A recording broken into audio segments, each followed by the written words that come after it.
Okay, welcome to our Sufi circle on the Urs of Rumi. So the traditional saying is Urs Mubarak, which is the blessing of the Urs. The Urs means the anniversary of someone's death, and specifically it's for saints and for realized beings. Though we, in our cultural context, tend to use that for the anniversary of all kinds of people and beings passings that in the Sufi conceptual realm, the death is celebrated even more than a birth because it is the being reunited with the beloved. It is the soul going back to the source. And so Urs really literally means union and is an indication of a wedding, of coming back together.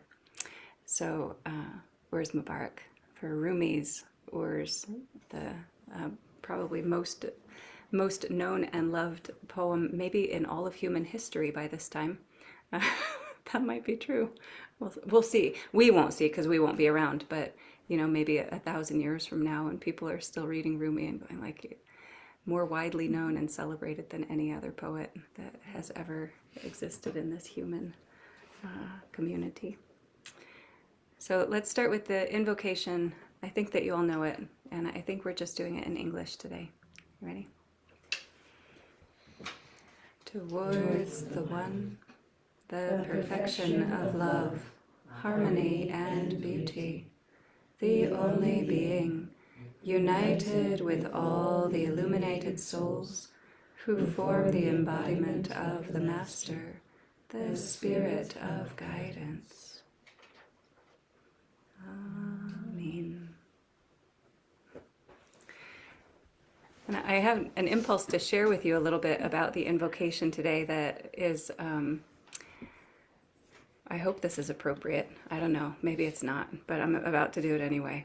So I have a new friend in Russia that is doing translations of Murshid's prayers. And there are several people who contribute to translating prayers, and anytime anything is translated from one language to another, there are choices that are made. And the choices get difficult around prayers and some of these things where the actual literal word that is used might not convey the meaning in a different language. And so there were a couple of questions that I received from this friend yesterday that were saying, Sarah, do you know what these particular words mean that we're trying to find good, like the most useful translations for? And the two words that she asked me about were united and master. And these are not, in my experience and my understanding, these are not words that are problematic in my English language understanding and use of the prayers. But her way of describing why these words were a question while trying to translate Murshid's English into Russian are so interesting that I'm not going to share what her questions were, but I will share my responses that went from like, does Murshid mean the word united as an action or a state of being?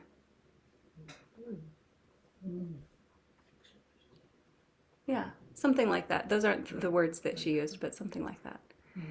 And then the word master, she said, does this mean like the owner of something?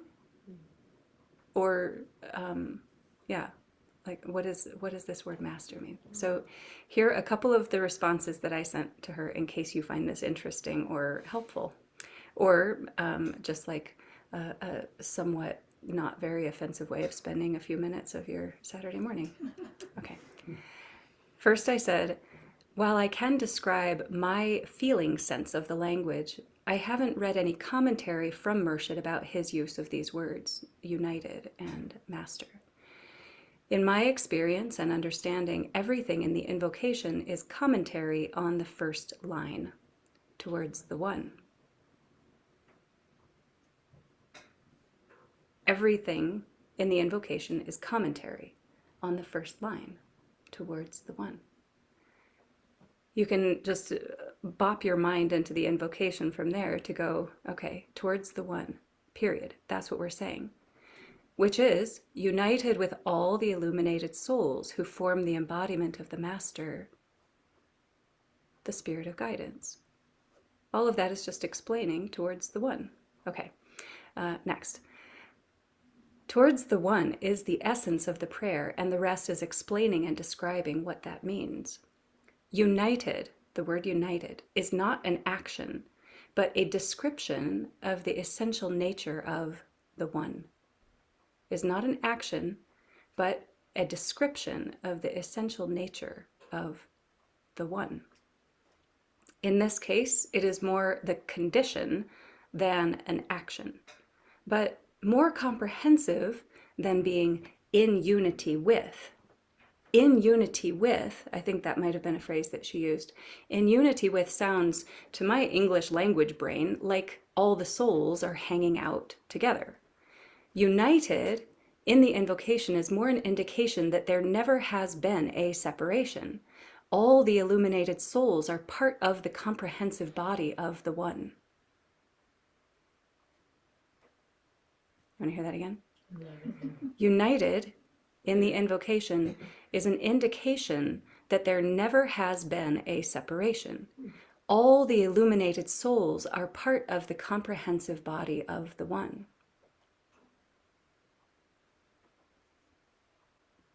In so many of Murshid's teachings, he refers to master in the form of one who has mastery, command, skillful, powerful, disciplined, excellent self-management, and perfected activity in all matters.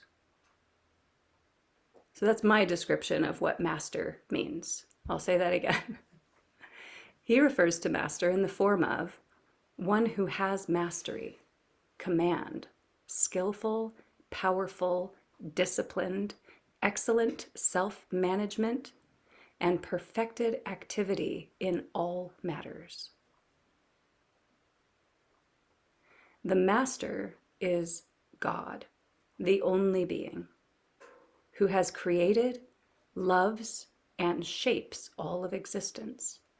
The Master is the Spirit of Guidance, which is the omnipresent, which means, and I put in parentheses, always everywhere, beauty and wisdom of the divine reality.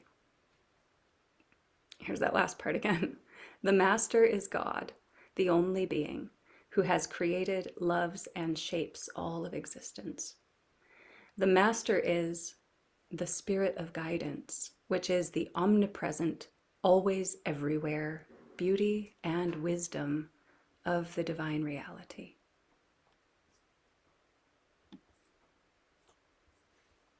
That's part of my email to my Russian friend trying to translate Murshid's language. Okay. That you're going to send to all of us. Yes, I will send it along with the summary for our Sufi circle today. So I have Yes. a doubt in that. Yes, Mohan. So united with all the illuminated souls. What about non-illuminated souls? He's not. How is there such a thing as a non-illuminated soul? What a Then funny notion. Why to use the word at all? Yeah, why say Why say that at all? United with all souls.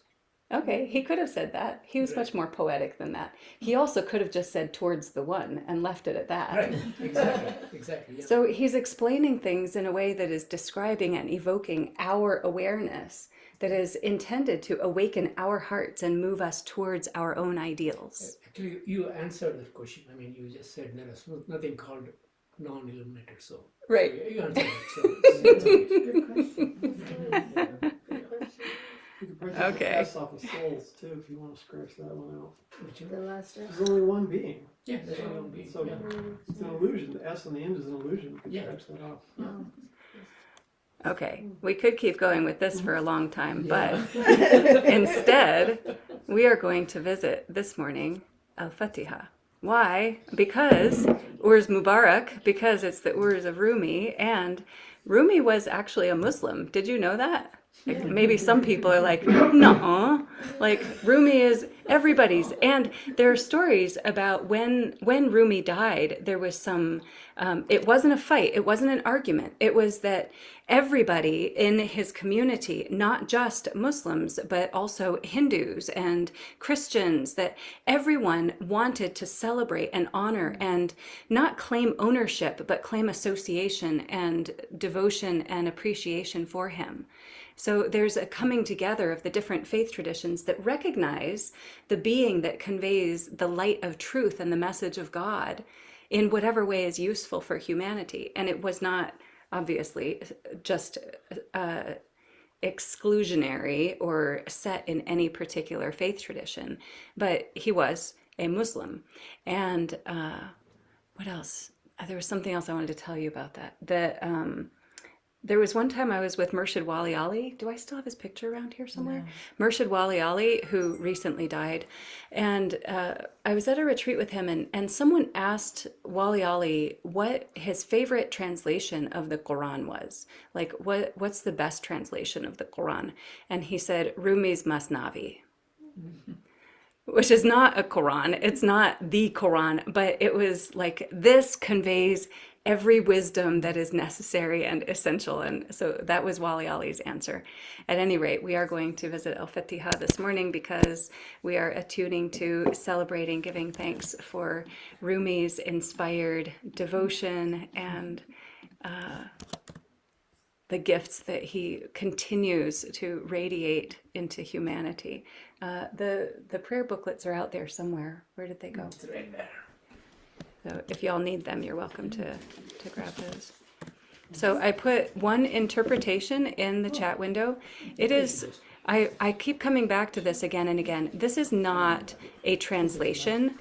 I did say that it's a translation, but it's not. That just like we were describing with trying to translate the words from one language to another, there are choices that are made. So if we're saying a prayer, if we are trying to convey it, express it in a new language, it's not going to be the same prayer. It's going to have very distinct choices that are made along the way.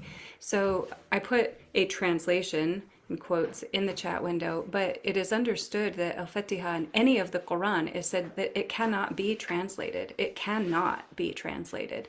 It's not that you're not allowed to, it's that you're not capable, so don't try.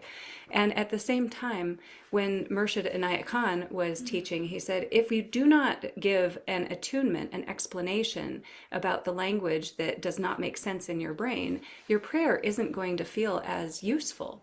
That we have to be able to understand what it is that we're saying. That it does happen. I have seen and heard it happen with Sufi teachers, where they'll give an assignment, an instruction, a practice, and say, just recite this phrase. Well, what does it mean? Well, you'll figure it out as you do it, and it will reveal itself to you, which is a very nice idea. It is not my experience, and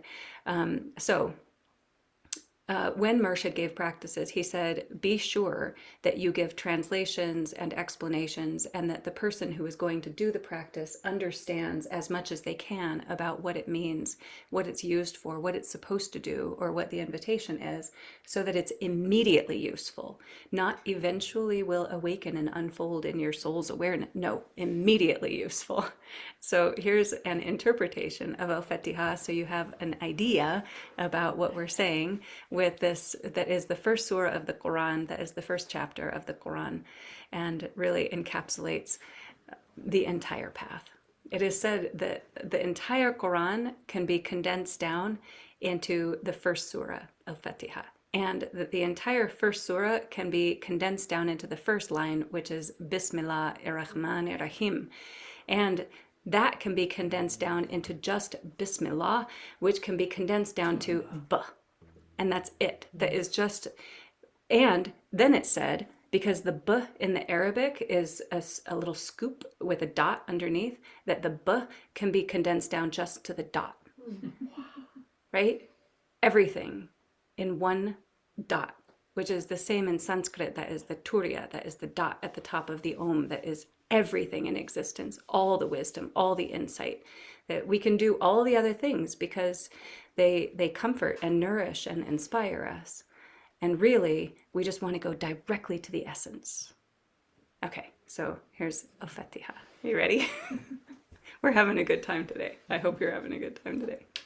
All right, taking a couple breaths to remember our intention, our reasons for attuning to these prayers, that through the prayers we can attune to the devotional heart of the beings who speak these prayers, who have a living, loving, powerful relationship with these prayers, that these prayers are the expression of some immensely illuminated beings.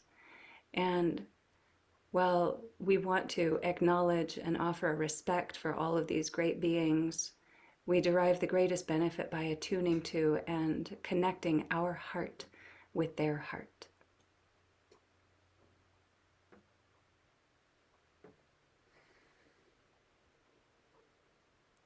Bismillah ar-Rahman ar-Rahim.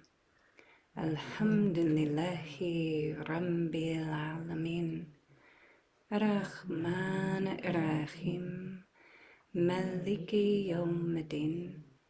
Iyaka na'budu wa iyaka nasta'in. Ihdina sirat al-mustaqim. Sirat al-adhina an'amta alayhim. Ghayril maghdubi alayhim waladhdallin. Amen.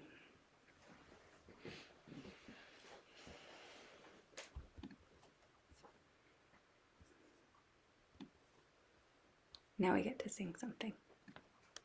Ready? This is probably the most widely translated and attuned to saying from Rumi that is said to be engraved on his tomb. We'll sing in English. Come, come, whoever you are, wanderer, worshipper, lover of leaving. We'll sing that a couple of times. Come, come, whoever you are. This isn't a caravan of despair. And it doesn't matter if you've broken your vows 1,000 times before, and still, yet again, come, and yet again, come.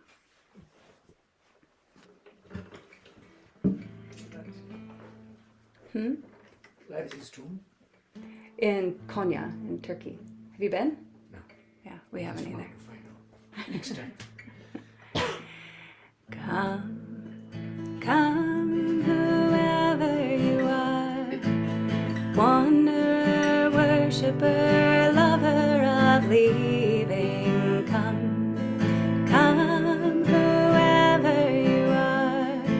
This isn't a caravan of despair.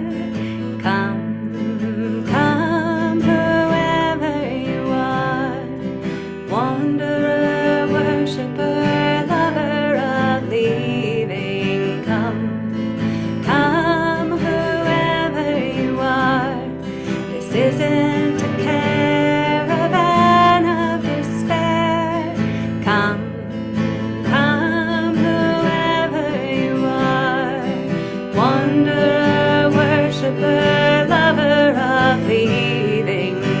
Come, come, whoever you are. This isn't a caravan of despair.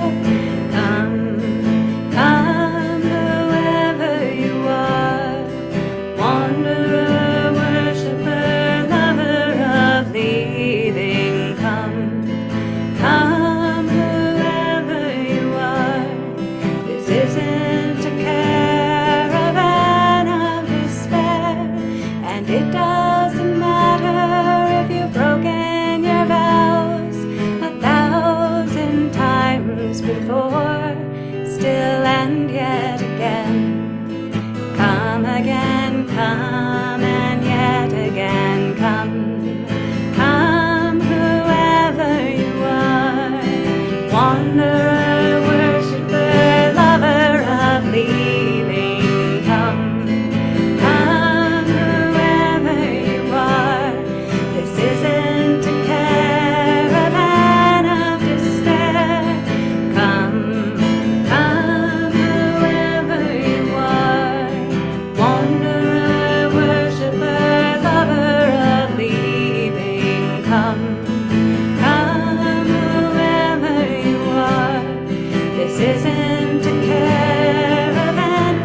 doesn't matter.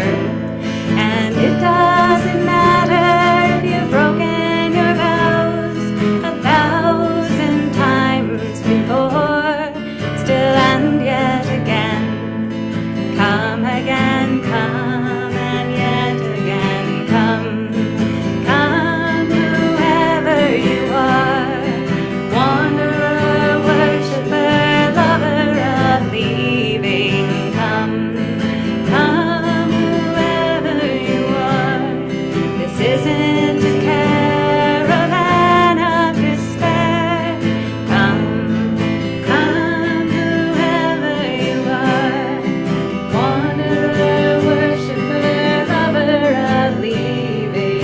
Come, come, whoever you are. This isn't a caravan, and it doesn't matter if you've broken, and it doesn't matter if you've broken 1,000 times, 1,000 times, and still yet again, and still yet again. Come again, come and yet again, come.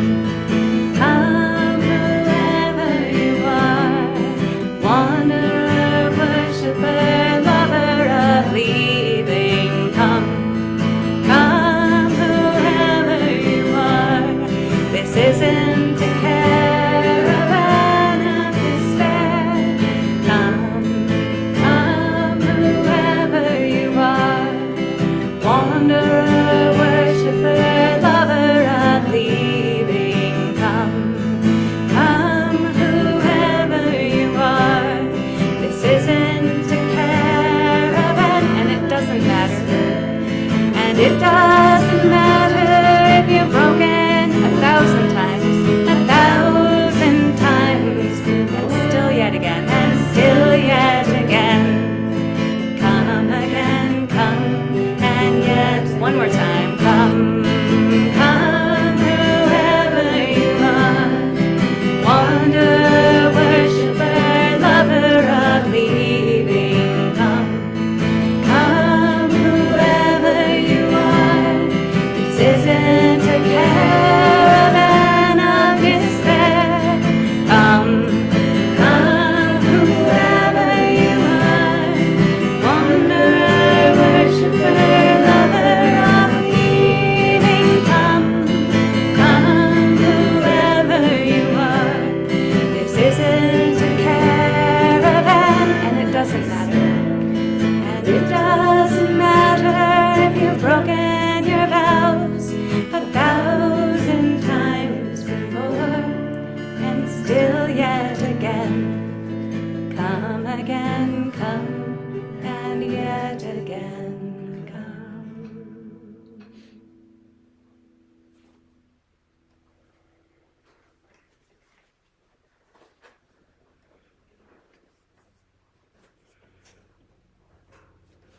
We could just do that for the next hour.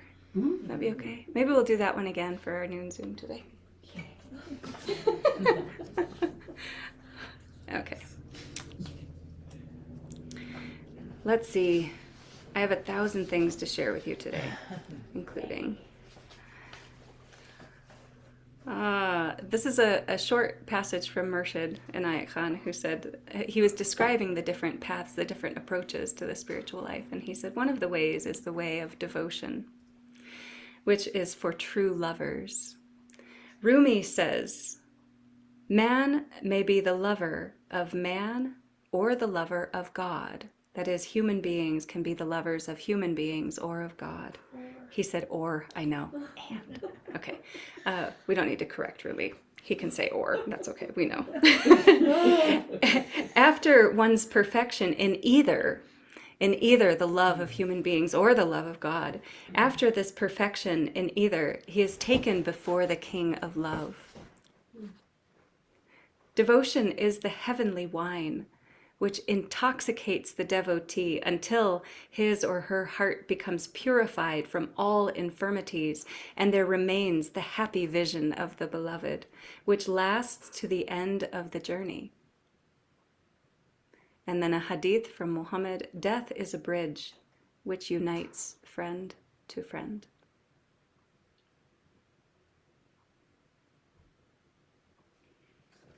I should read it all to you again, but I have 1,000 other things I want to share with you. Here it is again.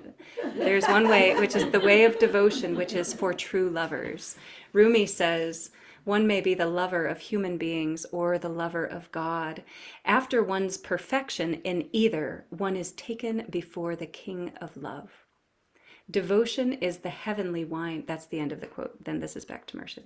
Devotion is the heavenly wine which intoxicates the devotee until her heart becomes purified from all infirmities, and there remains the happy vision of the beloved, which lasts to the end of the journey. In quotes, death is a bridge which unites friend to friend. From the sayings of Muhammad. Another short quote from Rumi. This is also from Murshid Inayat Khan used Rumi quotes a lot in his teachings. So it's fun to go back through and find the sprinkled gems. Hidden things, this is from Rumi, hidden things are manifested by their opposites. But as God has no opposite, she remains hidden. God's light has no opposite in the range of creation, whereby it may be manifested to view. Here's that again. Hidden things are manifested by their opposites, but as God has no opposite, she remains hidden. God's light has no opposite in the range of creation, whereby it may be manifested to view. Like it? I don't want to hear it again. One more time for Zahira. Hidden things are manifested by their opposites. But as God has no opposite, she remains hidden. God's light has no opposite in the range of creation, whereby it may be manifested to view.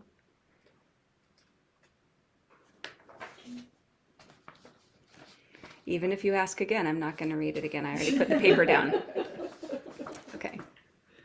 On the theme of worship, this is also from Piro Murshid Inayat Khan. I think this might be from Message Volume 1. I've already forgotten. I apologize. We may ask why we should worship God, and whether the theoretical knowledge of God's law in nature is not sufficient for the highest realization. The answer is no. Theoretical knowledge of a subject can never take the place of experience, which is necessary for realization. Written music cannot entertain us unless it is played, nor the description of perfume delight our senses unless we smell it. And this is for Sarah Lemon out there. No recipes of the most delicious dishes satisfy our hunger. Nor can the theory of God give complete joy and peace. We must actually realize God or attain that state of realization which gives eternal happiness through the admiration and worship of nature's beauty and its source. And then here's a quote from Rumi.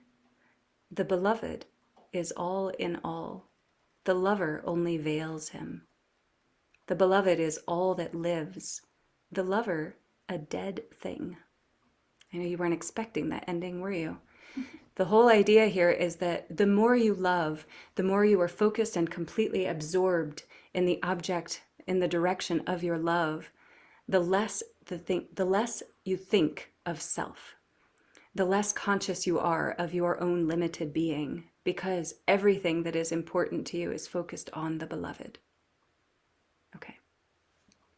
You want to hear all that again? On the subject of worship, we may ask why we should worship God and whether the theoretical knowledge of God's law in nature is not sufficient for the highest realization. The answer is no. Theoretical knowledge of a subject can never take the place of experience, which is necessary for realization.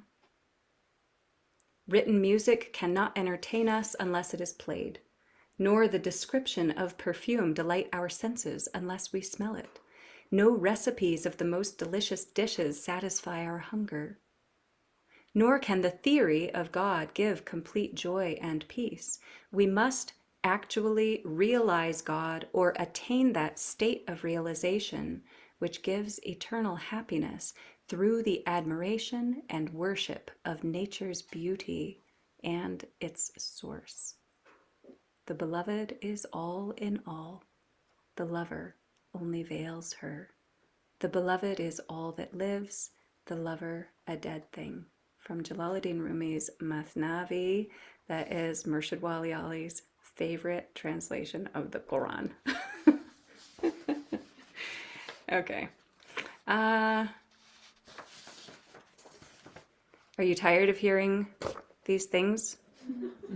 Oh, good. I'm going to read some more, and then we'll do something else. That's why we're here. We're here to listen to Sarah read aloud beautiful things that she put some effort into finding somewhere in the middle of the night. So this is also from Murshid. A very well-known seer, the great Shams-i-Tabriz, I'm sure you know that name, but you'll hear more about him momentarily. A very well-known seer, the great Shams-i-Tabriz, went to see Jalaluddin Rumi when Rumi was teaching at the University of Konya. He was a dervish, Shams was a dervish, and he approached Rumi appearing like a savage. The first thing he did was to seize Rumi's manuscripts and throw them into a nearby tank. I'm sure you've heard that, though Mary Oliver has the best description of it, where she says that Shams took Rumi's books and threw them into a pond, and then she describes it as a beautiful book-eating pond. Okay, so he took Rumi's manuscripts and threw them into a nearby tank. Rumi looked at him, wondering at his action in throwing away all that knowledge, and he asked him the reason for it. The seeming vagrant, Shams, said, "Because you have been reading all your life, and you should now do something more. You should understand what you are and where you are. Everything in front of you is spelt out in letters if only you could read them. Then you could read life, which is greater than any scripture, better than any tradition that you can be told." This is the Sufi path, y'all, right? No theories, no concepts, direct experience. That's every form of mysticism. Right now it's Sufism because we're in Sufi circle land, but it's every form of mysticism. It's every expression of direct experience of God. It is our effort to understand and experience that living reality and our eternal nature more and more in every moment of our lives. Okay, back to Murshid. It would disclose the secret of all being. Rumi, studying him and his expression and hearing all he said, was so won by him that he wrote down in his diary, in quotes, "The God whom I have been worshiping all my life has today appeared before me in the form of a man."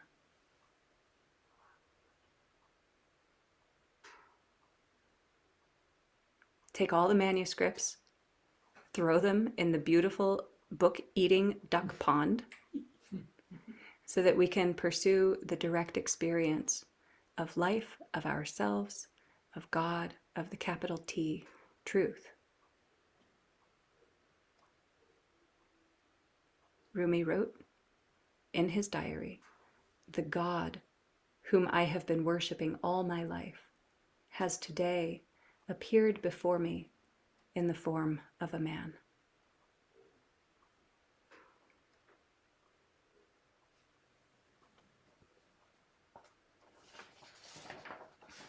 It is said, putting that paper down, so I can't reread any of it, I put it down. It is said, quote, "By the vision of God, their self will become God." End quote. By the vision of God, their self will become God. This happens when we come to see God in everybody. We develop goodness in our actions. Our words become God's words because we are impressed with all that reflects only goodness and is mirrored around us. Then we become a museum or a picture of goodness. We reflect it from morning till evening. We reflect forgiveness, we reflect tolerance, and we reflect all these lovely qualities. As it is said, quote, "If my beloved is in every kind of man, how considerate I ought to be towards all." If my beloved is in every kind of man, how considerate I ought to be towards all. The lover is always very careful when he is with his beloved. He becomes thoughtful and tender.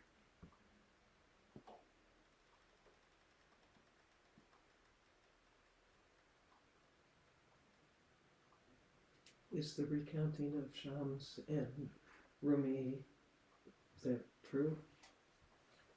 I believe so. There are slight variations, and you'll hear the story described in slightly different ways. That even in Murshid's descriptions of it, like this one, Shams went to the university where Rumi is teaching and writing his manuscripts. And in other stories, Shams went to Rumi's home or encountered him along the road or whatever. Like there are variations on that, but the general essence of what you understand is that Rumi was very scholarly, that Rumi was writing, teaching, a cherisher of books, and a pursuant of all forms of knowledge.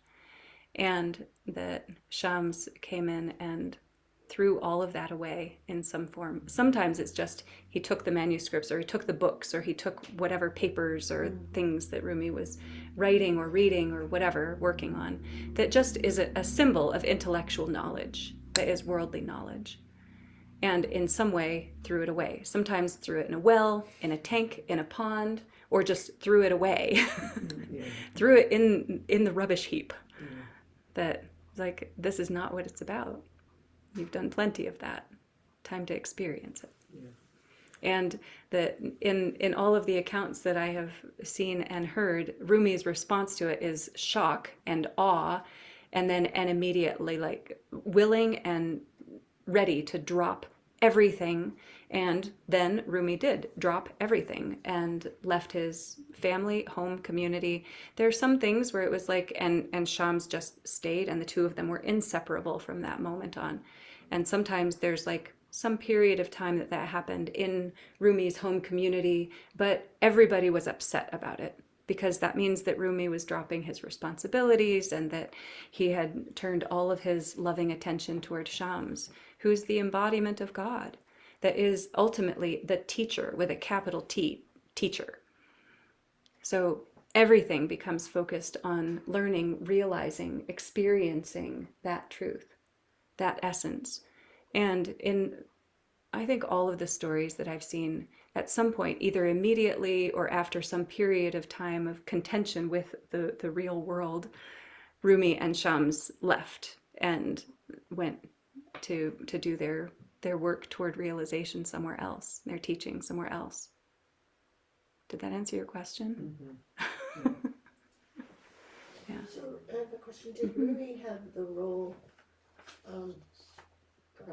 was one of his roles like a professor in a university? So I'm wondering if his area of study was philosophy, or if they know what subject, or what many subjects like classicism or philosophy or geology or Yeah. I'm guessing it was probably like religion. mechanics, engineering, mathematics. Yeah. That makes sense, don't you think? I don't know. I'm joking. That was a joke. Yeah, I don't know. Pretty cool. Materials physics. Well, Materials physics. Yeah. That was It a might joke, be these that we're guys. applying those labels to something that didn't exist then too. You would have to go back and see. But I was wondering, because wasn't he connected to a university? Yeah, but they might not have been. They might not have divvied everything up the way we do. Right. All right. Yeah, In right. the older times they had Amen. bigger Let's stuff. sing something. Yes. We can just That's why I discuss think what Rumi's professional So this vocational one is aspirations Rumi's- were. The Rumi story is so close to Buddha's story. Yeah, it is, isn't So it? nice. Yeah. So what? It's close So to the close to story. Buddha's story. Oh, yeah. Mohan is saying that the story of Rumi is so close to the story of Buddha. There's the same thing in the Mahabharata, the piece in the middle. I can't remember the name, where Arjuna is learning from Krishna. Bhagavad Gita, yeah. Yeah, Bhagavad, yeah. Oh, hello, Valerie, Lalita Latifa. Arjuna is learning from. Okay. Bhagavad Gita. So I put words in the chat Okay. window for the next passage, which is not technically the words of Rumi, but might as well be.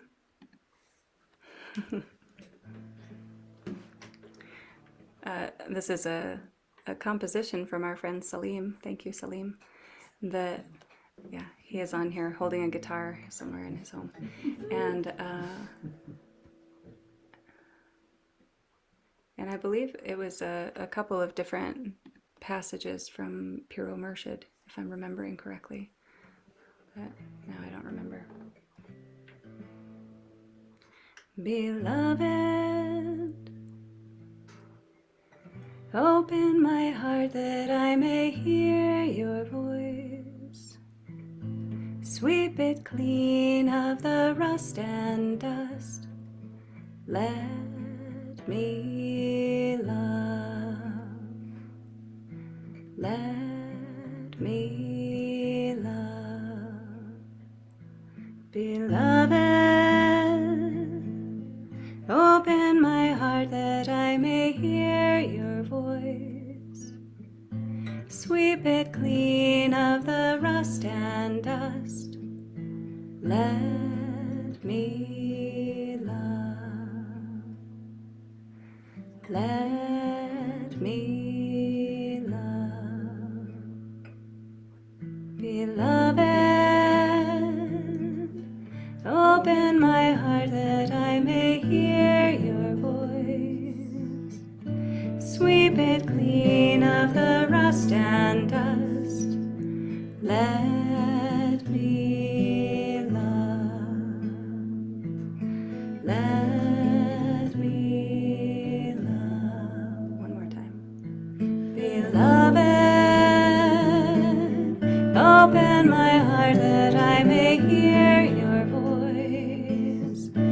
Sweep it clean of the rust and dust.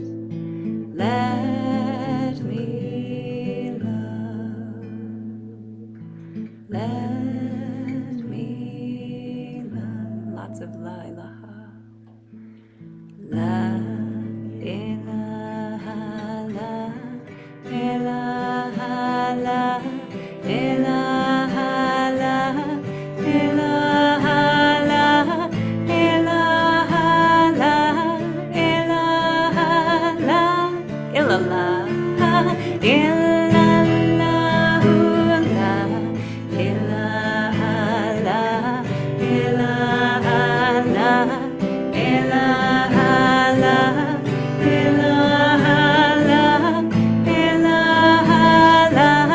ilaha la ilaha illallahu la ilaha la ilaha la ilaha la ilaha la ilaha la ilaha la ilaha illallahu la ilaha la ilaha la ilaha la ilaha la ilaha la ilaha la ilaha illallah. Beloved, open my heart that I may hear your voice. Sweep it clean of the rust and dust. Let me love. Let me love. Beloved,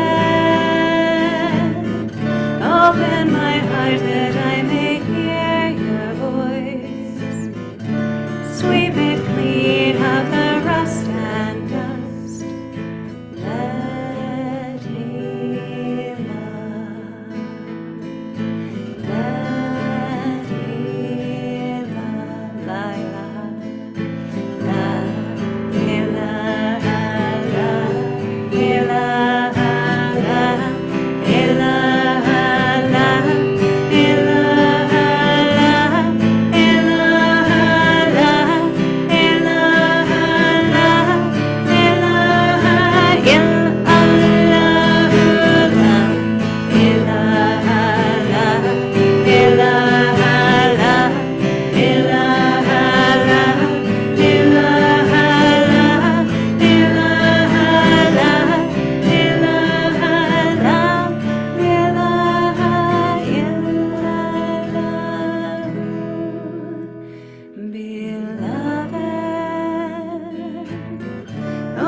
Open my heart that I may hear your voice. Sweep it clean of the rust and dust. Let me love. Let me love. Beloved,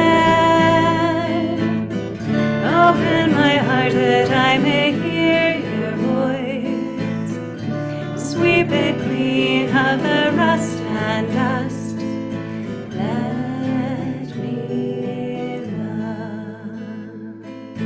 Let me love. Thy love. Thy love. Love.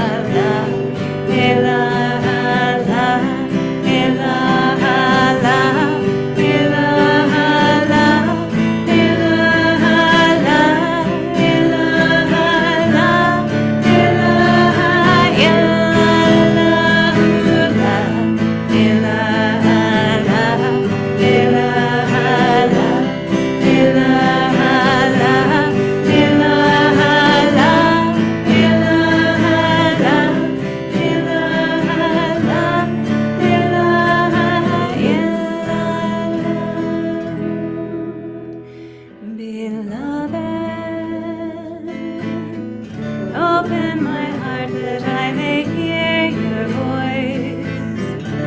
Sweep it clean of the rust and dust. Let me love. Let me love. Beloved,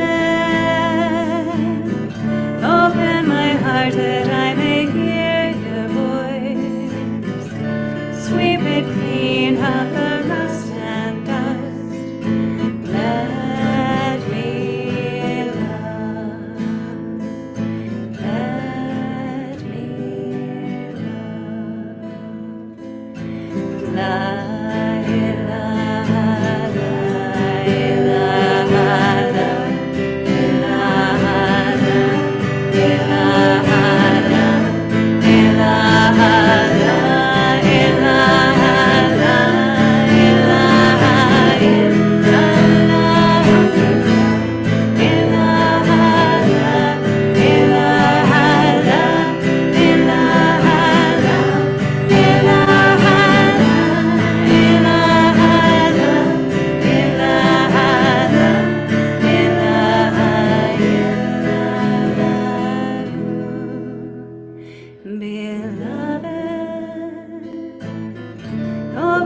And let's continue the fikr, which is keeping the zikr phrase silently on the breath.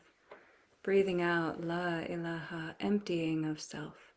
La ilaha on the exhalation, letting go, surrendering, releasing, dissolving, surrendering the self.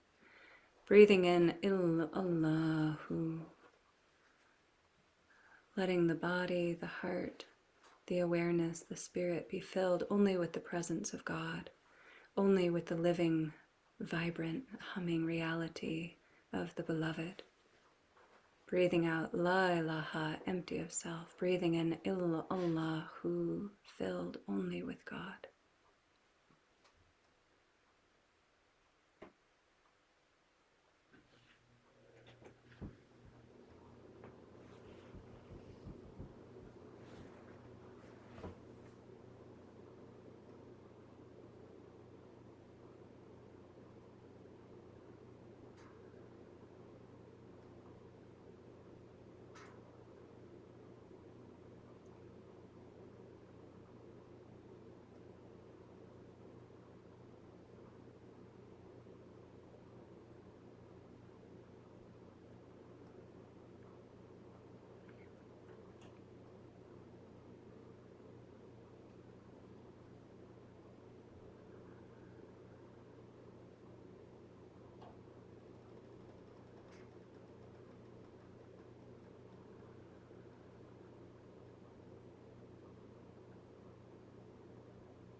In the Sufi perspectives, descriptions, teachings, explanations about this process of really choosing to be empty of self, that we know that this happens all by itself, right?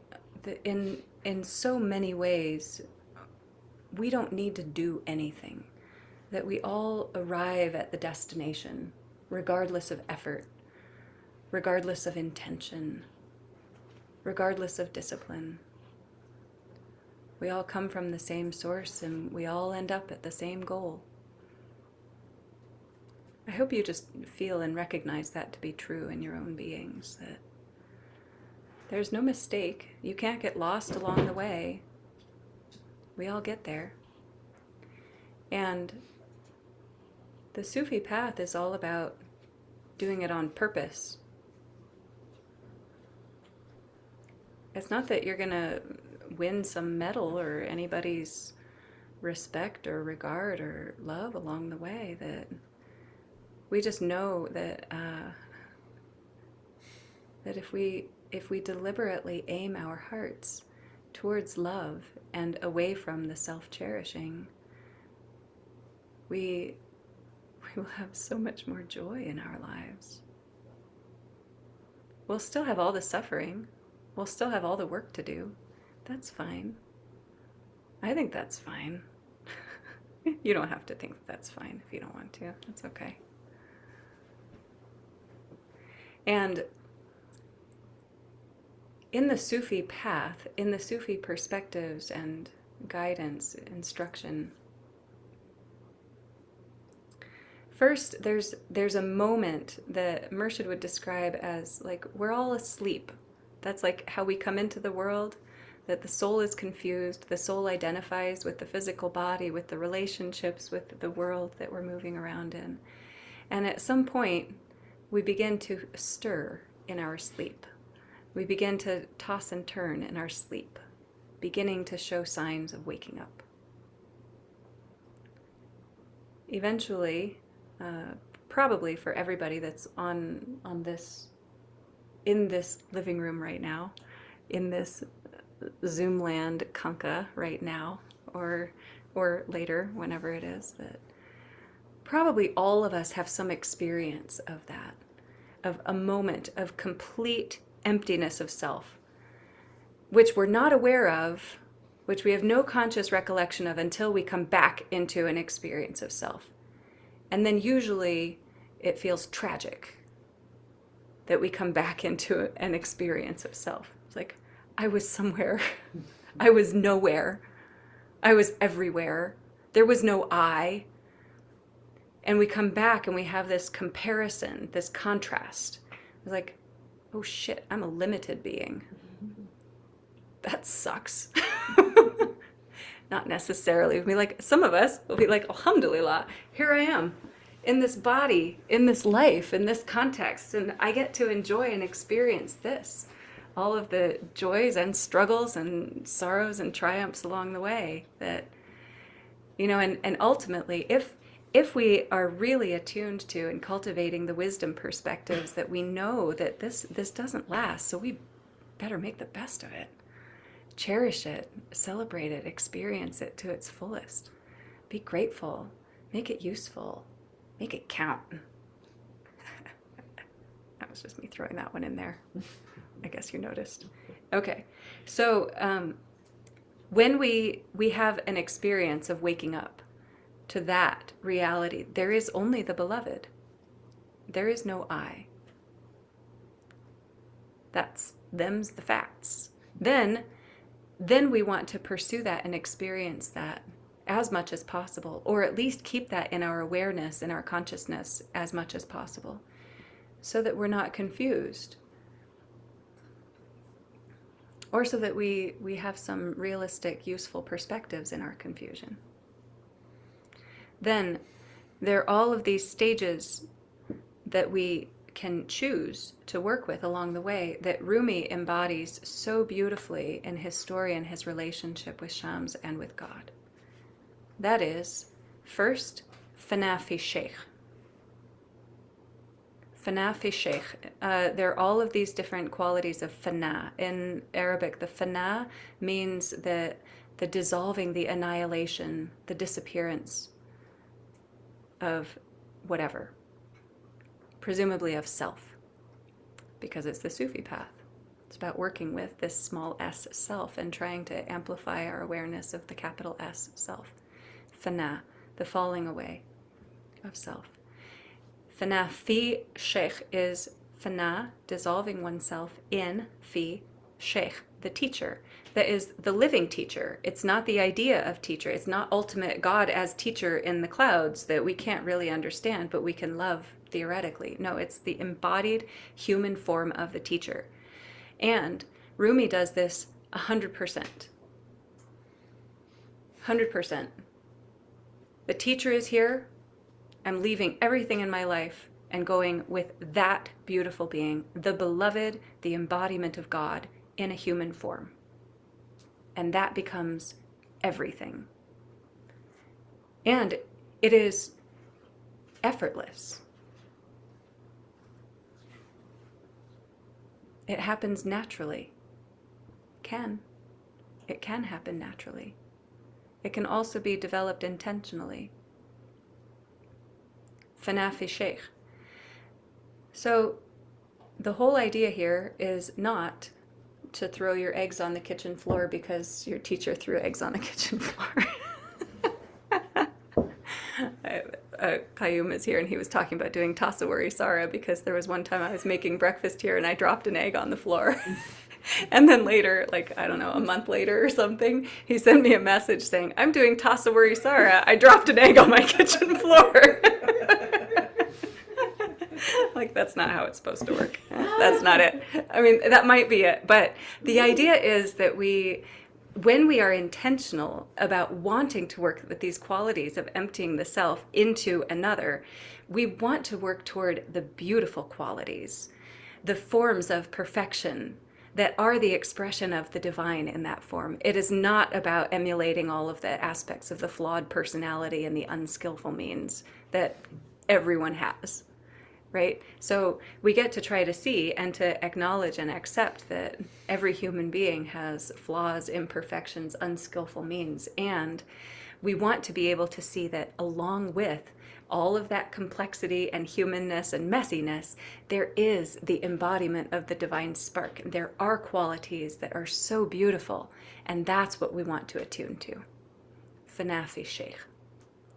Then it goes into all of these different forms. The Fanafi Pir, that is the embodiment of the teacher, the Silsila, that is the teacher of the teacher, that is no longer embodied, but is holding that position of responsibility in the spiritual hierarchy. I know we don't like that word. In the spiritual chain of transmission. That's Fanafi Pir. Then it goes to Fanafi Rasul. And Rasul is the form of the prophet that is carrying the message for all beings at all times. Fanafi Rasul, which is really saying that we are wanting to attune to not just the human being that we know, not just the ideal of the teacher, but to the message, the pure light of God that comes through beings, human beings, in forms throughout human history when needed, when Dharma decayeth. Fanafi Rasul, attuning to the light of the message. And even that is still commentary on the invocation, because the actual invocation is Allah, towards the one. That's the Bismillah, it's the B, it's the dot under the B. So then we have Fanafi Allah, that is dissolving oneself in the living reality and the ultimate presence of the beloved God. And we know that all of these other stages of it along the way are just helping us get there. But we cannot authentically and sincerely jump directly there. We're no good at that. Not through our own will, not through our intention. It can happen by grace. You can have a Zen moment and trip on a root and fall in a mud puddle and be awakened. Fanafi Allah through the mud puddle after tripping on a root. That can happen. But in the ongoing daily experience of cultivating wisdom, of cultivating love that is truly selfless, that is really focused on the beloved, on that reality, we need to work with the means that are accessible to us. We need to work with what's tangible, what's in our hands, what we can feel, what evokes and opens our hearts to love. Fanafi Sheikh.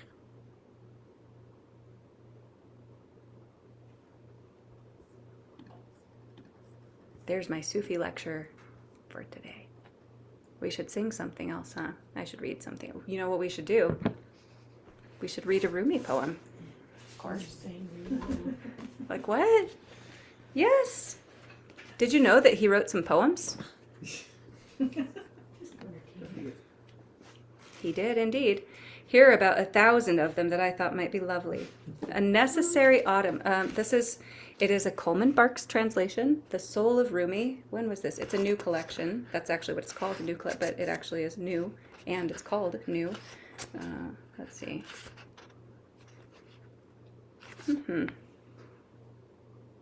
Really? 2001? That's not new. Okay. Anyway, this one is called A Necessary Autumn Inside Each. Are you ready? A Necessary Autumn Inside Each. You and I have spoken all these words, but as for the way we have to go, words are no preparation. There is no getting ready other than grace. My faults have stayed hidden. One might call that a preparation. I have one small drop of knowing in my soul. Let it dissolve in your ocean. There are so many threats to it. Inside each of us, there's continual autumn. Our leaves fall and are blown out over the water. A crow sits in the blackened limbs and talks about what's gone. Then your generosity returns. Spring, moisture, intelligence, the scent of hyacinth and rose and cypress. Joseph is back. And if you don't feel in yourself the freshness of Joseph, be Jacob. Weep and then smile. Don't pretend to know something you haven't experienced. There's a necessary dying, and then Jesus is breathing again. Very little grows on jagged rock. Be ground, be crumbled, so wild flowers will come up where you are. You've been stony for too many years. Try something different. Surrender.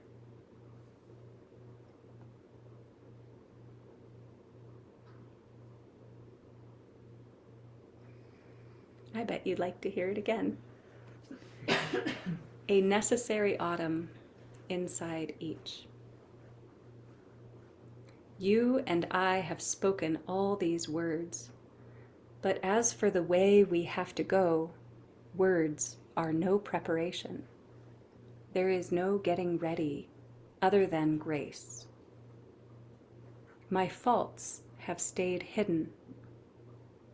One might call that a preparation. I have one small drop of knowing in my soul. Let it dissolve in your ocean. There are so many threats to it. Inside each of us, there's continual autumn.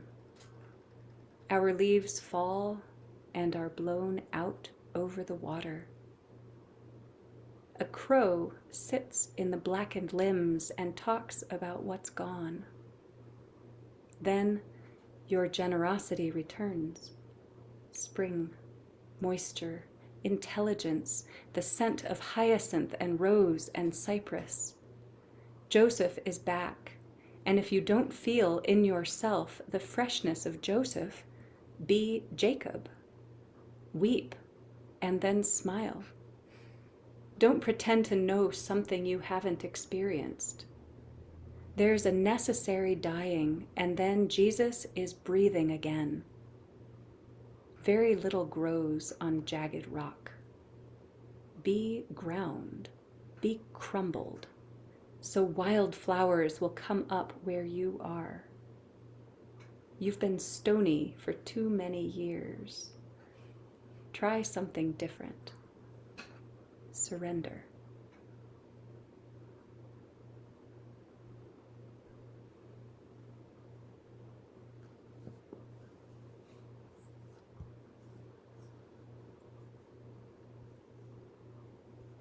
Can I ask you something, or do you have to continue? Of course. No. Yeah. Can you talk a little bit about grace? Oh, I think that's what we've been talking about. Grace is when you fall in the mud puddle. It's not when you fall in the mud puddle. It's when you realize what is absolutely ultimately true and your essential nature upon falling in a mud puddle. Grace is just the spontaneous flow and generosity of God. You can use whatever word you want for it. But there was something that Murshid Wali Ali said that was about all the practice. He was like, any attainment that I have, any realization I have, well, I've done lots of dedicated practice, any realization I have has been given by grace. That is, Murshid does talk about grace too. Oh no, you love when I say Murshid says, but it's, if I check in with my own brain, I go, well, what does grace mean to me? Grace is an abundant flow that is not about merit earned. It's not about anything deserved. It's not about anything striven for. It is that God, life, this big mama, this glorious earth, the air around us, all of the magic in the all-pervading life in space is constantly available to us. And every so often, we are awake to it.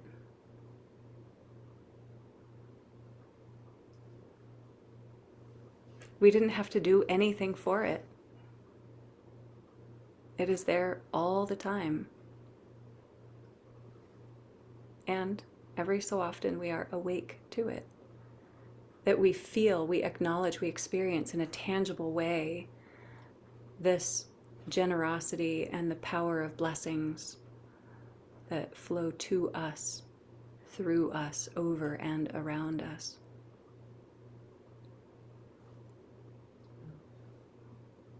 So, yeah, that it's always there. It's our awakening to it. Yeah. And you don't have to awaken to it if you don't want to. That's fine. It's still there. Yeah. There was a lovely story that Pierre Nathanael was telling about a Sabbath. That was about the, Friday evening, the Jewish prayers and intention to set aside a day of rest and prayer. It isn't just rest, it's also prayer. And there were two brothers who were discussing amongst themselves in a heretical way. Why do we have to do this on Friday evening? Could we do it on a Wednesday? It would be much more convenient if we could do it on a Wednesday. And so they decided to try it. And so they did all of the preparations, made the bread, lit the candles, said the prayers, and experienced the same ecstasy, attunement, communion with God, the rejuvenation of the soul and the body through a day of rest and prayer. And then they had to go and ask the rabbi.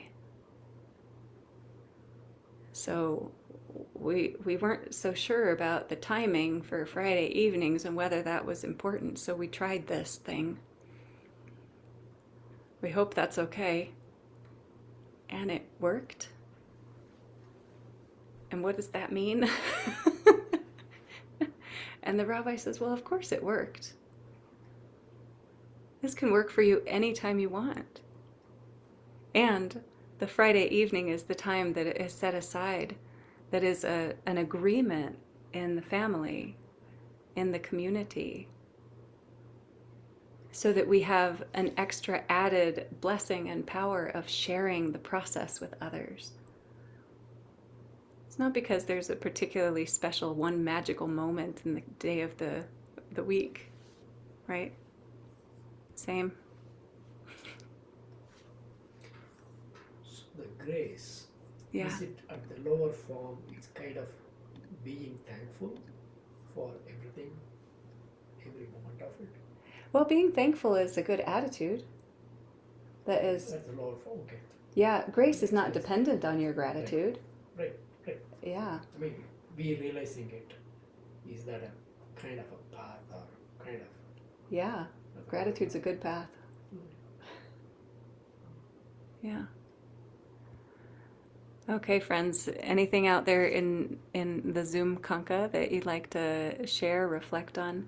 We have about 7 minutes before we do our noon Zoom process.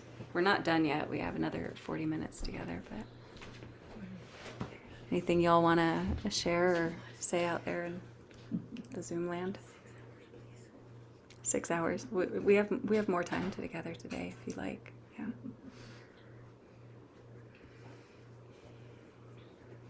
Okay.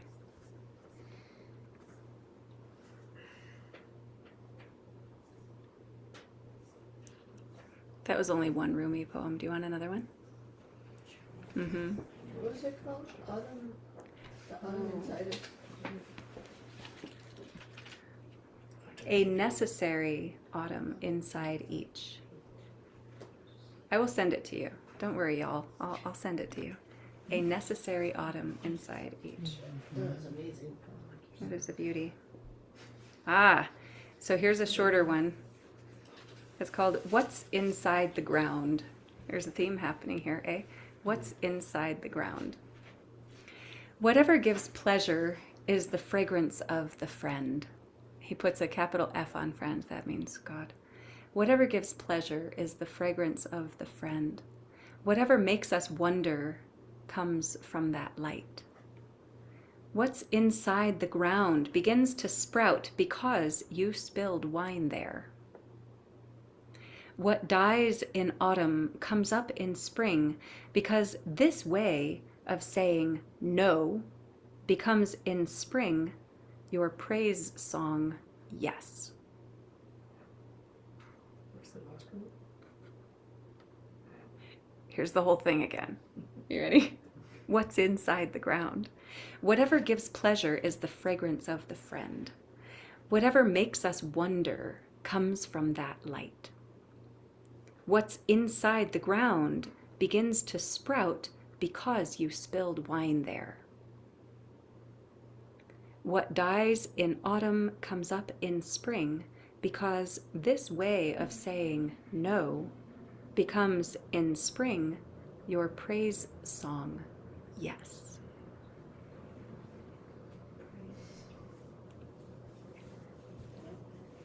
Yeah.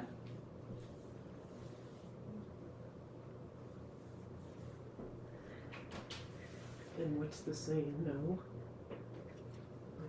What dies in autumn comes up in spring, because this way of saying no becomes in spring your praise song, yes.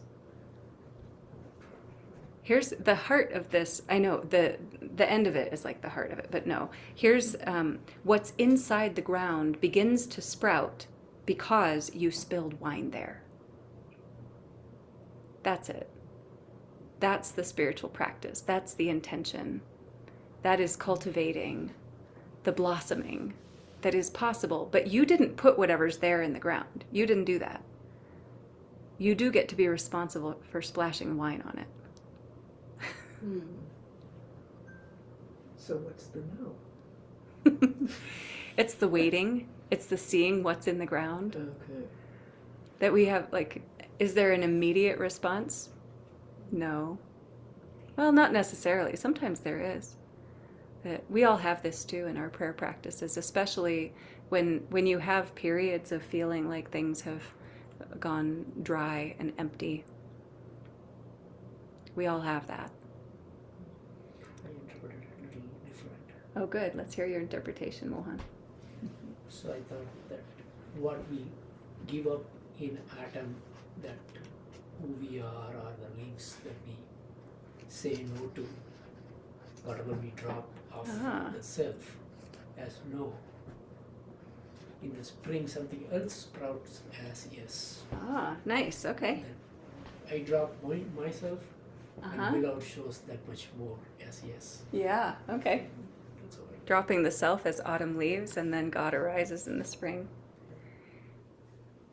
We have 2 more minutes before official noon prayer Zoom, and here's the shortest little poem. Are you ready? The shortest. The center leads to love. Soul opens the creation core. Hold on to your particular pain.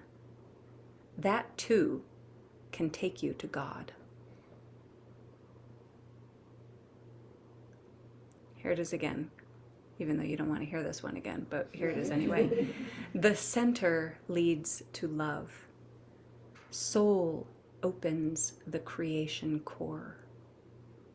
Hold on to your particular pain. That too can take you to God. 3 more times. The center leads to love. Soul opens the creation core, the core meaning the center. Hold on to your particular pain. That too can take you to God. Hold on to your particular pain. That too can take you to God. Does that have a title? It does not. But there is this whole section of that one that is called Human Grief. We are sent to eat the world.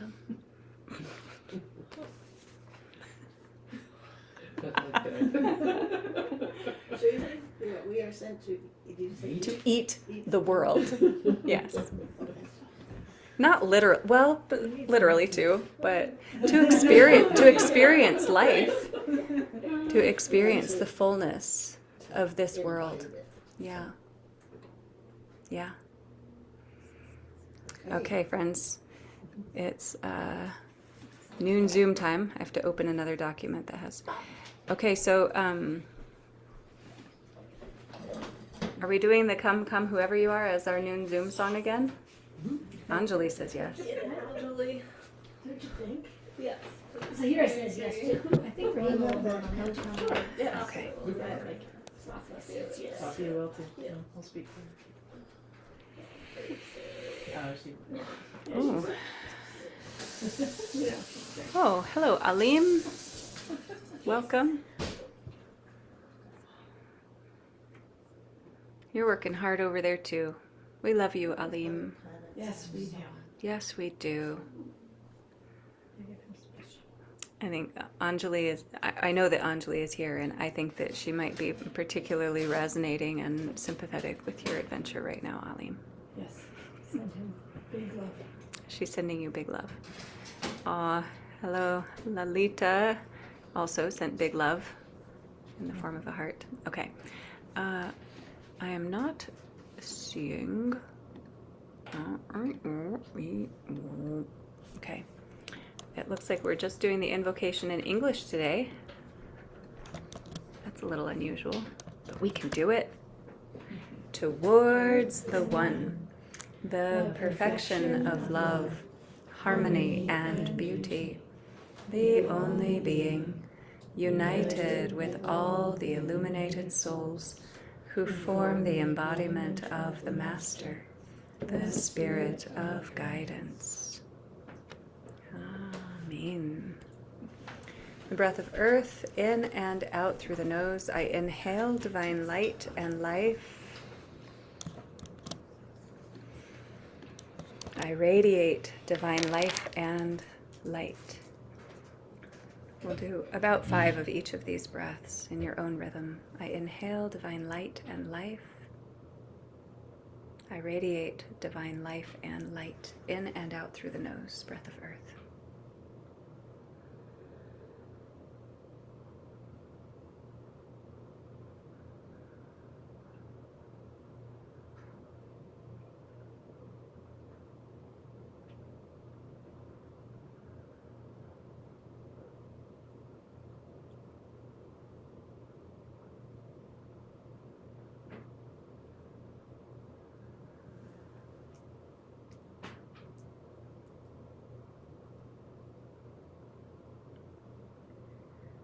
The breath of water, breathing in through the nose, breathing out through the mouth. I inhale divine light and life.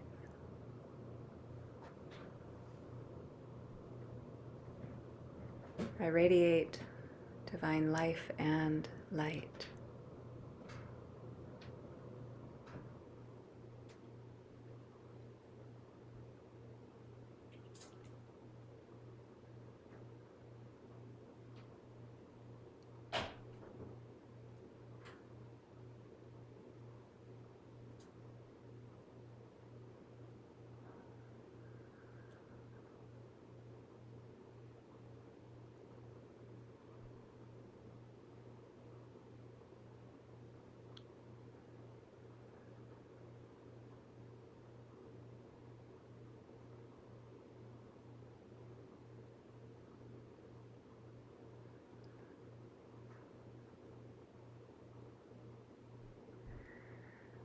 The breath of fire, breathing in through the mouth, breathing out through the nose. I inhale divine light and life.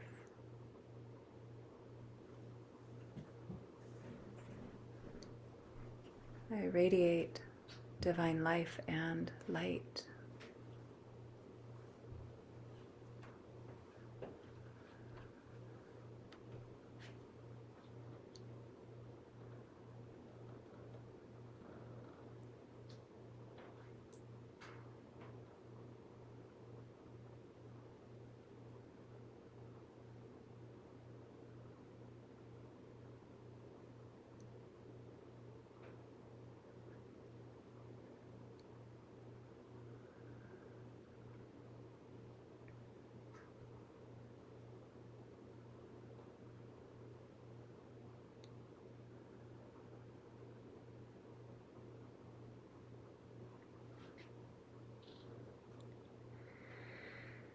The breath of air in and out through the mouth. I inhale divine light and life.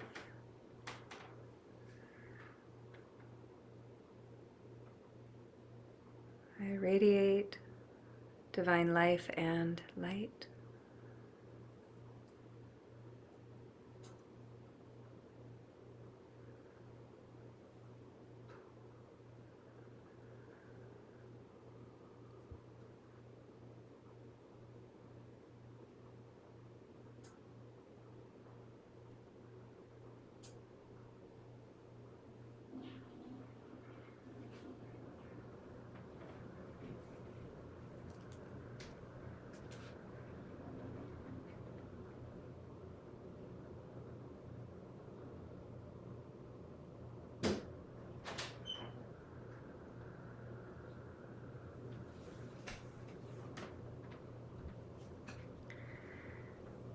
Breath of ether, breathing through the nose, or however is natural for you.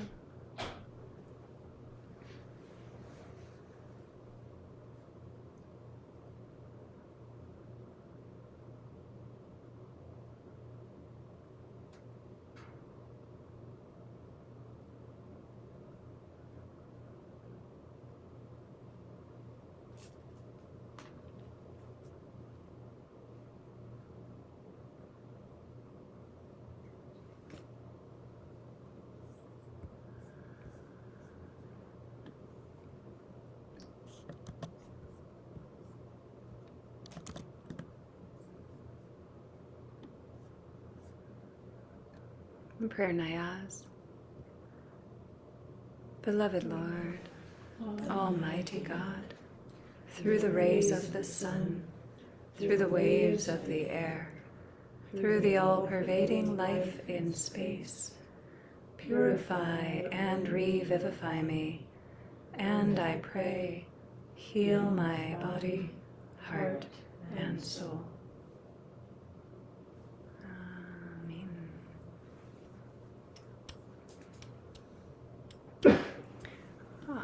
Hello, Aliella. Nice to see you, friend. So we are revisiting a song that we sang earlier this morning because I guess we didn't sing it long enough, and our beloved friends in our home today are happy to sing it again. So this is a translation from an epitaph in Rumi's tomb.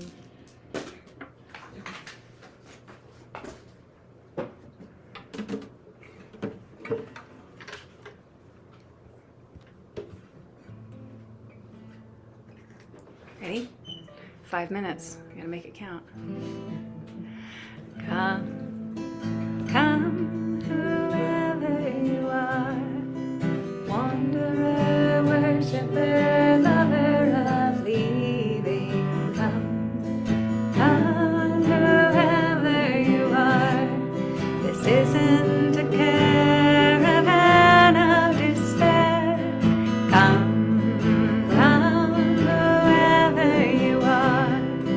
Wanderer, worshiper, lover of leaving, come, come, whoever you are.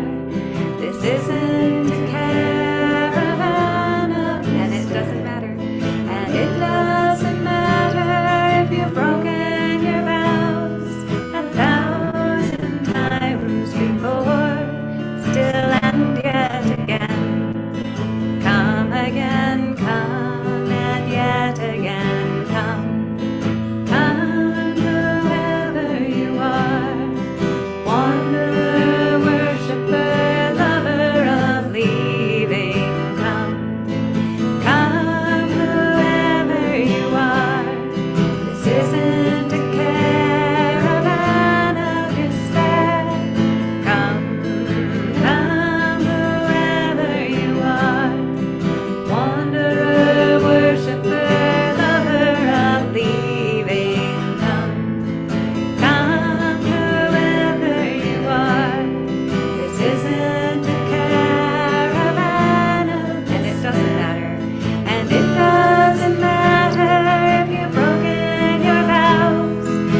wanderer, worshipper, lover of leaving, come, come, whoever you are.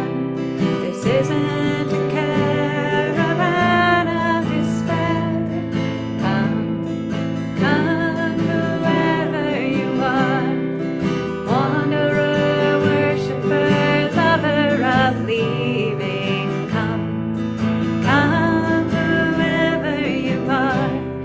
This isn't a caravan of, and it doesn't matter, and it doesn't matter if you've broken your vows 1,000 times before, and still yet again.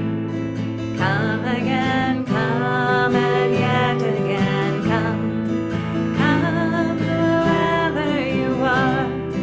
Wanderer, worshipper, lover of leaving, come, come, whoever you are. This isn't a caravan of despair. Come, come, whoever you are. Wanderer, worshipper, lover of leaving, come, come, whoever you are. This isn't a caravan of, and it doesn't matter, and it doesn't matter if you've broken your vows 1,000 times before, and still yet again. Come again, come and yet again, come, come, whoever you are. Wanderer, worshipper, lover of leaving, come, come, whoever you are. This isn't a caravan of despair. Come, come, whoever you are. Wanderer, worshipper, lover of leaving, come, come, whoever you are.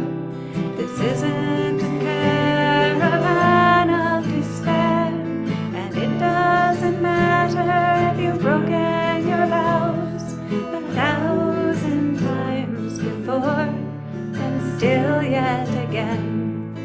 Come again, come, and one more time. Come, come, whoever you are.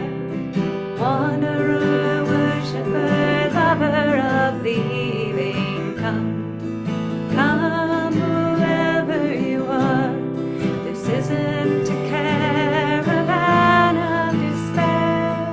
Come, come, whoever you are. Wanderer, worshipper, lover of leaving, come, come, whoever you are. This isn't a caravan of despair, and it doesn't matter if you've broken your vows 1,000 times before, and still yet again.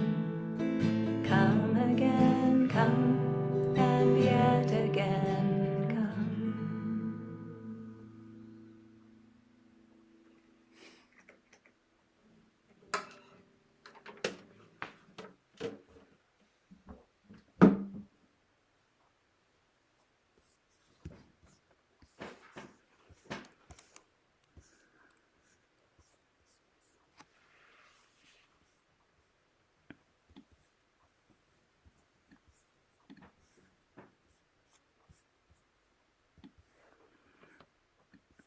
I hid my document with the prayer of protection, so I'm finding it. I found it.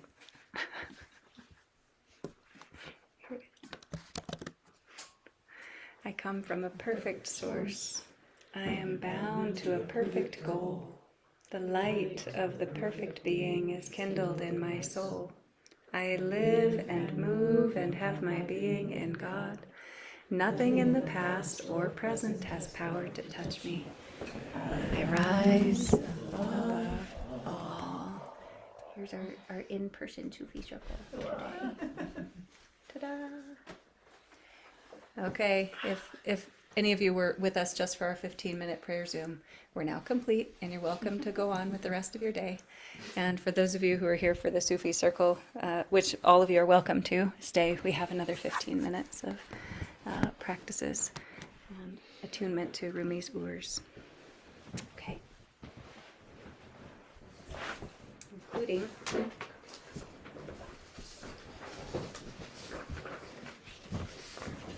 oh my goodness.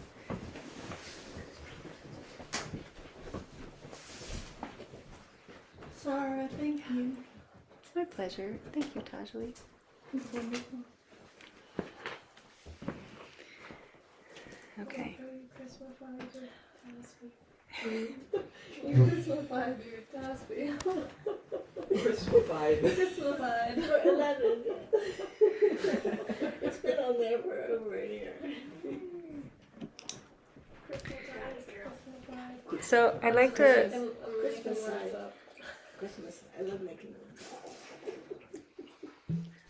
visit them. the zikr phrase Ishq Allah Mabud Allah, because if Rumi stands for anything, it is love.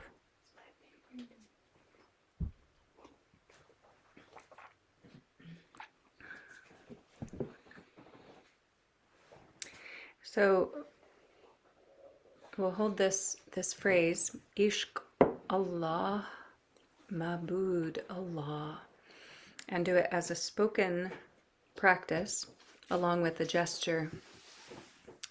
So Ishq means love, but there are a lot of different words that mean love. So it's the form of love that includes an angsty longing. I might be the only person in the world who would describe it that way, but I just did. So Ishq, and then Allah is the name, the sound that indicates the beloved. So God is love, and it's the form of love that is all-pervading, that you cannot ever be separate from, and still we feel it as a perpetual ache in the belly, or in, maybe you could think of it as like the belly of the heart, that it is in the heart, but it's just so ingrained in our beings that we feel it in a visceral, embodied way. Ishq Allah, God is that love. And then Mabud is the beloved, and so it is the object of love. And again, Allah. So God is the love itself and the beloved. That is where we are trying to pour our love. Or if we are embodying that quality, which we will, as we do this as an embodied zikr phrase, we bring that down into our physical existence and indicate that that beloved is within us as well. So, Ishq Allah, Mabud Allah, Ishq Allah, Mabud Allah.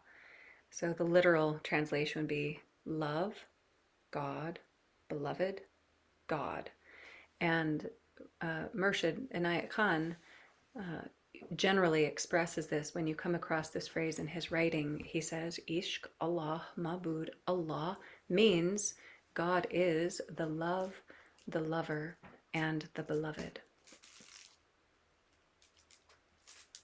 So I don't know how many times we're going to do this, but I am going to keep my tasbih moving through my hands, and we'll see, several minutes at least. And the indication, the suggestion for the physical movement is that we say Ishq as we sweep the head and the whole body in a big circle that starts with the left shoulder and then comes up directly. Ishq. That is indicating all of this worldly existence that we are trying to find and experience the love within and for. Ishq, everywhere. Allah, attuned to the ultimate divine beloved.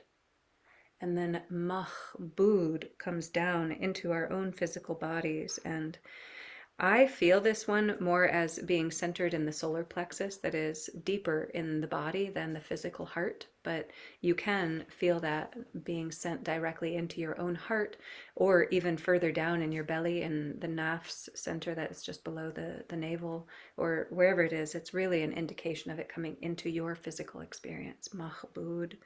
And then coming back up again, Allah. Sweeping from left to right. Ish. Allah. Down. Mahbud. Allah. Ishq. Allah. Mahbud. Allah. Ishq. Allah. Mahbud. Allah. Ishq. Allah. Mahbud. Allah. Ishq. Allah. Mahbud. Allah. Ishq. Allah. Mahbud. Allah. Ishq. Allah. Mahbud. Allah. Ishq. Allah. Mahbud. Allah. Ishq. Allah. Mahbud. Allah. Ishq. Allah. Mahbud. Allah. Ishq. Allah. Mahbud. Allah. Ishq. Allah. Mahbud. Allah. We're not nearly finished yet, but I want to pause to offer an image, an orientation around the physical body movement, that as I'm doing it, I'm feeling the quality that I'll describe to you that was mostly, I hear it in the voice and in the language of Pir Hidayat, that was the youngest son of Pir Murshid Inayat Khan. And the indication is that it's not about the head, that you can use the head also, and that can help amplify your experience, but it's not about the head, that it's about the heart. All of these gestures that we're sweeping the heart around in a circle. And you start with the root that is at the base of the spine, that is wherever it is that you are seated, and that part doesn't move, and everything else does this huge sweeping funnel. And if you think about that still point at the root of your physical body, and your heart is the focal point, then your upper body, including your head, goes along with that in an even bigger way than what your heart is doing. And you can feel that, I don't know if you can, but you're invited to see if you can feel this, like a cyclone, that is like a hurricane, that is just these huge gale-forced winds, that your body is this swirl of energy that is so powerful and that gathers momentum as it goes, and then all of that is brought directly into your physical body. Can you just imagine that as a funnel of energy that, if your perception awareness is in your head, but your heart center is the focus of where that movement is coming from, and your physical body, the root at the bottom of your spine, is the grounding, anchoring part that keeps you connected with the earth. So you create this big funnel of energy that then comes directly into the body and then back up from there. Isn't that beautiful? All right, let's see if that helps. I don't know. Feels good to me. Here we go again. Ishq Allah Mahbud Allah. Ishq Allah Mahbud Allah. Ishq Allah Mahbud Allah. Ishq Allah Mahbud Allah. Ishq Allah Mahbud Allah. Ishq Allah Mahbud Allah.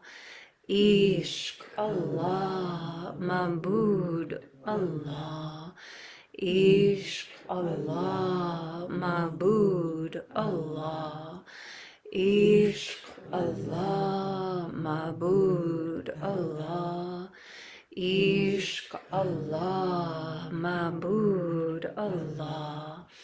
Ishq Allah Mahbud Allah. Ishq Allah Mahbud Allah. Ishq Allah, Ma'bud Allah. Ishq Allah, Ma'bud Allah. Ishq Allah, Ma'bud Allah. Ishq Allah, Ma'bud Allah. Ishq Allah, Ma'bud Allah. Ishq Allah, Ma'bud Allah. Ishq Allah, Ma'bud Allah. Ishq Allah, Ma'bud Allah. Ishq Allah, Ma'bud Allah. Ishq Allah, Ma'bud Allah. Ishq Allah, Ma'bud Allah. Ishq Allah, Ma'bud Allah. Ishq Allah, Ma'bud Allah. Ishq Allah, Ma'bud Allah. Ishq Allah, Ma'bud Allah. Ishq Allah, Ma'bud Allah. Ishq Allah, Ma'bud Allah. Two more. Ishq Allah, Ma'bud Allah. Ishq Allah, Ma'bud Allah.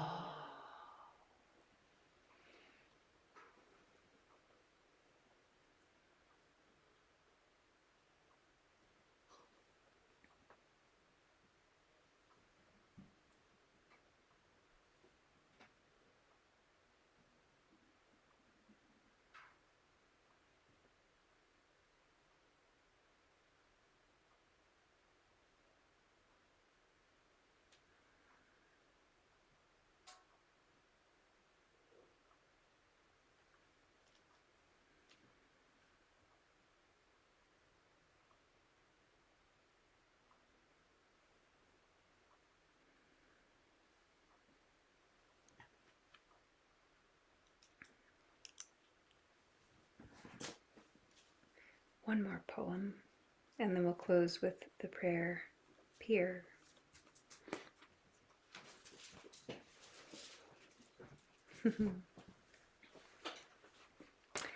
The most alive moment.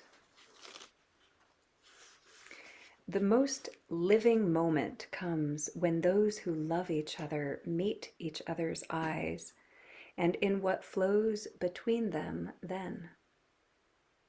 To see your face in a crowd of others, or alone on a frightening street, I weep for that. Our tears improve the earth. The time you scolded me, your gratitude, your laughing, always your qualities increase the soul. Seeing you is a wine that does not muddle or numb. We sit inside the cypress shadow, where amazement and clear thought twine their slow growth into us. We don't have time to read it again, but we're going to anyway. The most alive moment. The most living moment comes when those who love each other meet each other's eyes, and in what flows between them then. To see your face in a crowd of others, or alone on a frightening street, I weep for that. Our tears improve the earth. The time you scolded me, your gratitude, your laughing, always your qualities increase the soul. Seeing you is a wine that does not muddle or numb. We sit inside the cypress shadow, where amazement and clear thought twine their slow growth into us. Where amazement and clear thought twine their slow growth into us.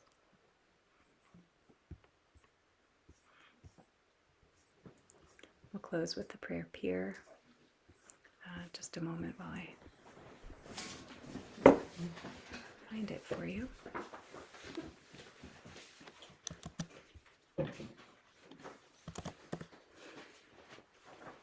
It's in the chat window. Inspirer of my mind, consoler of my heart, healer of my spirit, thy presence lifteth me from earth to heaven. Thy words flow as the sacred river. Thy thought riseth as a divine spring. Thy tender feelings waken sympathy in my heart. Beloved teacher, thy very being is forgiveness. The clouds of doubt and fear are scattered by thy piercing glance. All ignorance vanishes in thy illuminating presence. A new hope is born in my heart by breathing thy peaceful atmosphere. O inspiring guide through life's puzzling ways, in thee I feel abundance of blessing. Amen. Thank you, friends. Urs Mubarak.